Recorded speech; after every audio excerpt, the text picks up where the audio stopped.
LU o La Union daw ang place to be sa ngayon kung saan may ginagawang music festival. At mula sa San Fernando City, LU, nakatutok live si Jasmine Gabriel Jasmine Gabriel Galban ng GMA Regional TV 1 North Central Luzon. Jasmine.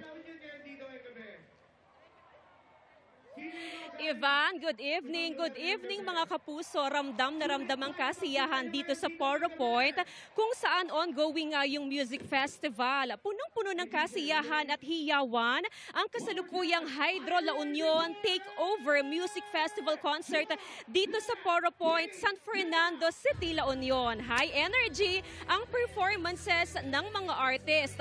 Punong-puno ng concert goers itong venue ng music festival. Alas 2 kanina nang magsimula ang concert at sa oras na ito patuloy pa din ang pagdating ng mga concert goer. Tampok sa music festival ang mahigit sa 20 na sikat na singers at banda sa bansa. At syempre, expected ang magdamagang happiness at high energy dito sa concert. Sa datos ng management, inaasahang aabot sa 10,000 ang concert goers dito sa La Union. Ivan?